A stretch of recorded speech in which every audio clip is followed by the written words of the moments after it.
and welcome to Netties Shells craft boxes. In this video I'm going to show you how to make this beautiful heart scallop shell bunting using one of my craft boxes. Let's go ahead and open up your new craft box. There they are. What you have inside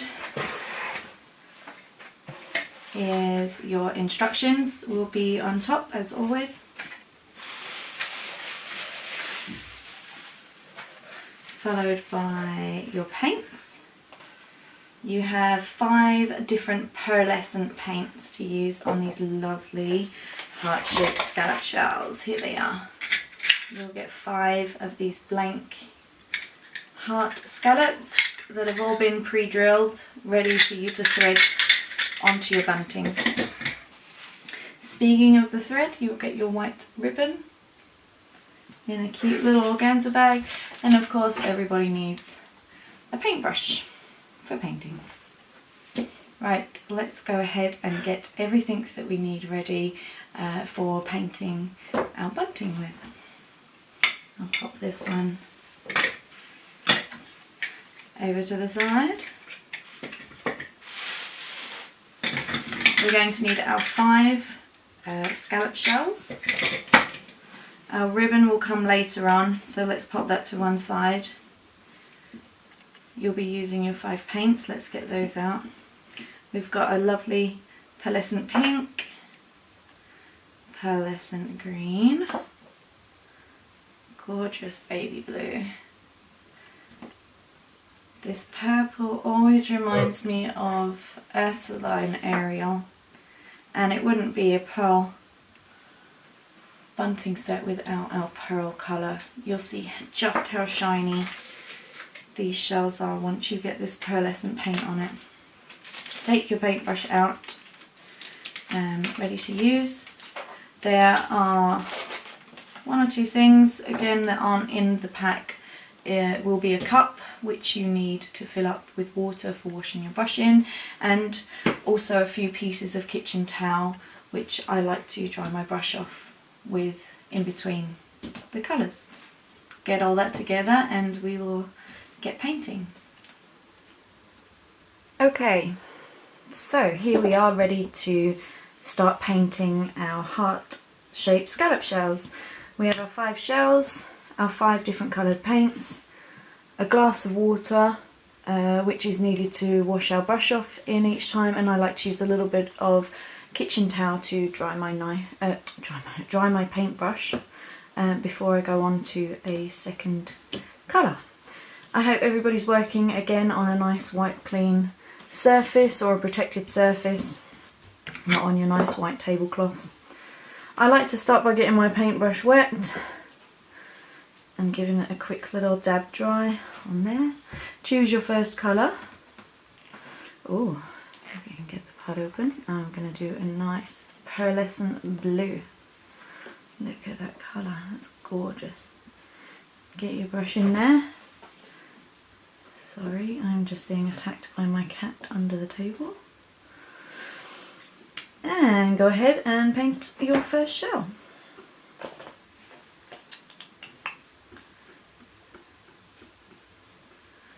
Okay, do not be worried if the first coat is a little bit see-through. This is why in my instructions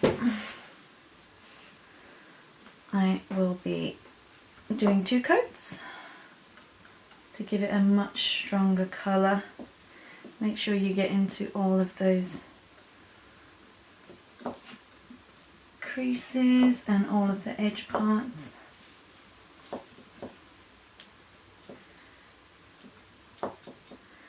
Okay, and then from my other videos you might have learnt my little trick with picking the shells up. I like to pinch with 2 and lift with 1. So we just give it a little pinch and lift up.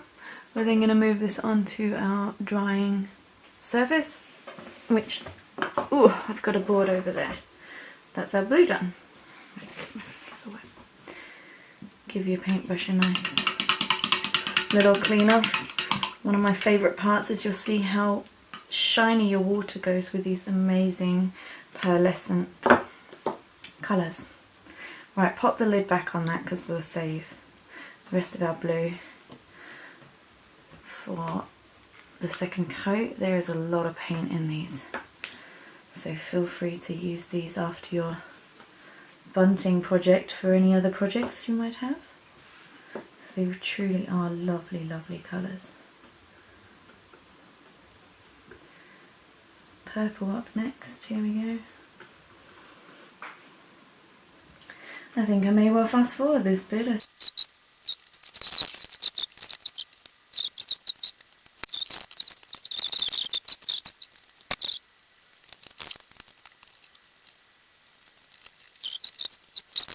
Okay, if you're anything like me and have got your fingers dirty, now's the time to go and wash them and also to clean up this. Over here on my little drying tray, I have my 5 shells. Look how shiny they are. We now need to wait a few hours until they are nice and touch dry before we can do our second coat. Be back soon. Welcome back. You have waited a few hours for drying time so that your shells are nicely dry. Time to put the second coat on. We're going to do just as we did before, shell by shell, colour by colour. Let's get my paintbrush wet. There's my kitchen towel. Yeah, okay, right, give me.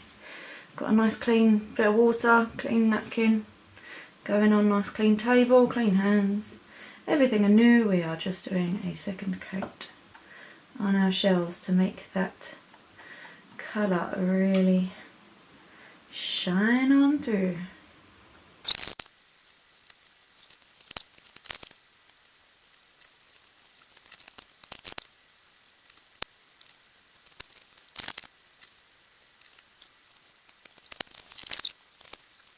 Shell painted, hooray! Wash your brush up, put your lids back on your pots. Any paint you've got left, well done. You can use those for any other future crafting projects that you have. Now I need to leave these shells to make sure that they are super dry, especially if you've got quite a lot of paint in the holes. We want to make sure again this is all thoroughly dry before we start putting the ribbon through, because we do not want any paint to go onto our ribbon. So leave it a good, well, overnight. I'd almost recommend another 16 hours to make sure they're super dry. But if you're happy enough, give them a touch dry, just to make sure there's no more little bits of wet paint in these holes. I will come back when they're dry. You have left your shells to dry until they are nice and touch dry. Please make sure again to have a feel around the holes so that you haven't got any lumps of glue, paint that was left in the holes that is still wet, as this could ruin the ribbon when we're threading.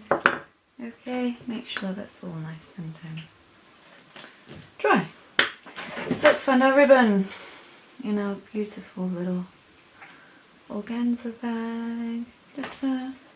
You've got 1.3 meters of this, so there's plenty to spare. I say working from one end.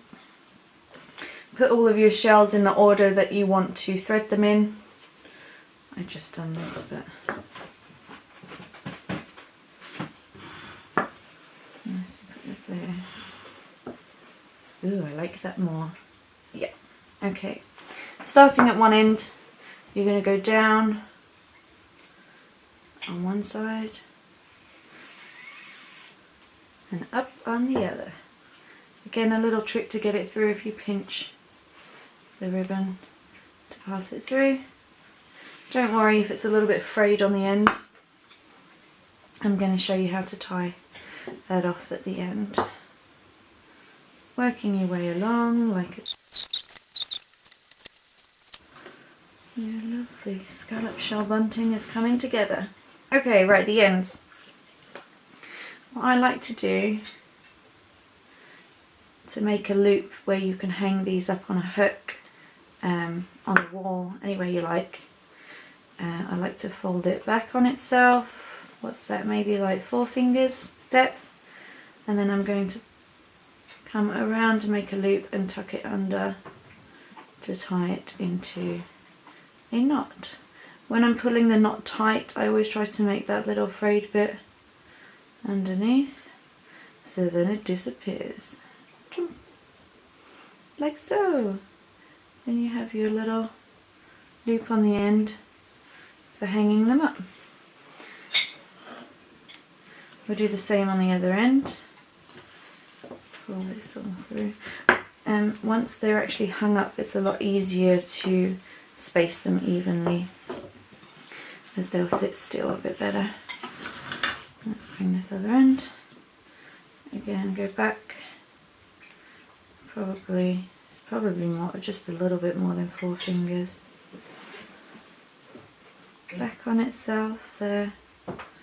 Make your loop and go through the hole. Yeah, just like a normal knot. And again, as I'm tightening it, I can see my little frayed bit there. That's kind of where I want to pull it tight, is on top of you. Ta-da! Like that. Okay, that kind of hides there. And you've got your other loop for hanging. Ta-da! Now it's time to go and put some hooks up to hang up your beautiful scallop shell bunting. Ta-da! Congratulations! You have used my craft box to create your very own heart-shaped scallop shell bunting. These look absolutely wonderful hanging up in a nursery, so they make great gifts for mums to be. Also hanging out in the garden, are very cute to look at. My boxes are now available to buy online at my website www.nettiesshells.com at just £14.99. Don't forget to click the subscribe button below to find out more on all of my new craft boxes that are coming soon. Thank you for joining me. Bye for now.